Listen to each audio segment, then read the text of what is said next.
Lolo got rocks out here, and we are, as you can see, we're on the sidewalk practicing some leash work that we did the last time. Now, very, very important, you'll notice that he's going to be a lot more distracted this time around because he's out here for the first time training. And that being said, I'm going to keep it pretty simple. The big things that we're focusing on today is that offered eye contact or check-ins. When a dog is walking, I want them to enjoy the, can you leave it?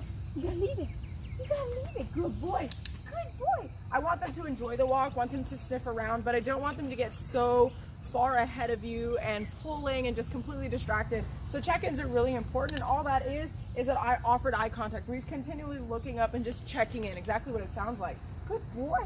Good job. The other thing we're working on is those default sits. Every time I stop, I'm trying to reinforce him to get him to sit on his own. This will really help with any time you need to stop to cross the street or just anything at all. He'll just be defaulting into a sit so that you won't have to worry about him wrapping his leash around himself. And eventually, when we are training them together on leash, wrapping their leashes around each other. I'm gonna jump right in and show you what it looks like out here, and you let me know if you have any questions. Good boy. Let's go. Let's go. Good job. Good boy.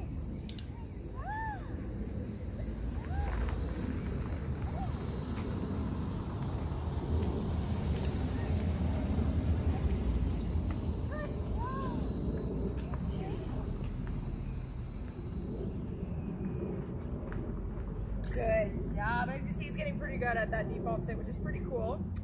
Good job. Good boy. Good job. Good job. A lot of offered eye contact, which is really cool. I'm not telling him to look at me. He's just doing that on his own. Come on, Rox. Let's go.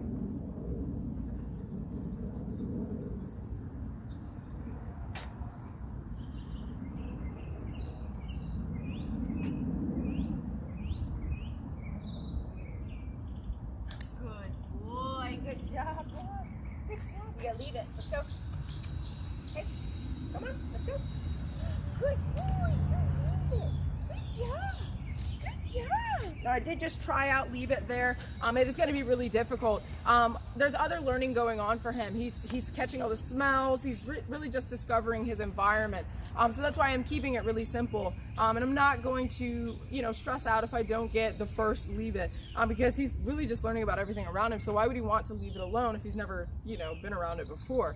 But I'm still going to dabble, see where he's at on everything, and he's actually doing extremely well for the sidewalk. The other thing you'll notice is that every time I start walking, I am saying, let's go. You want to communicate with your dog that you are moving. We're teaching him a default sit, but also give him a heads up when it's time to roll. That way you're not just pulling on his leash to prompt him to go. You'll notice this whole exercise is just practicing a loose leash. We do not want him to get comfortable with the feeling of going forward or the feeling of going in any direction on leash with pulling. Can you leave it? Good job, good job. And right now he's chewing on his leash a little bit because he's very tired. So we're gonna do one more lap and then call it. Come on, let's go. Let's go. Good boy. Good job. Let's go. Good job, Rox. Good boy, Rox. Good job. Good boy. You gotta leave it.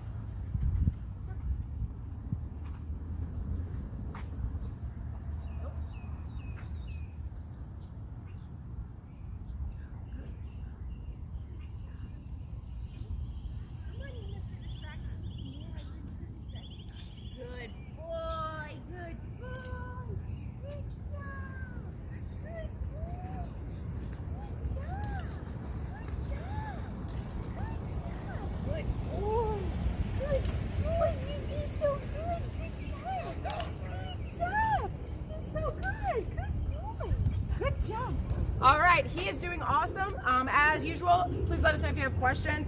You can see why having treats handy in a little fanny pack, it will be really beneficial. And at the tier end there, he was getting really tired, so you notice that I was actually praising him a whole lot more to try and give him that little boost of energy. But he is definitely done, so we're gonna bring him inside. Let him go potty first, bring him inside. And look, he's sitting. You can't really see, but that's our finish.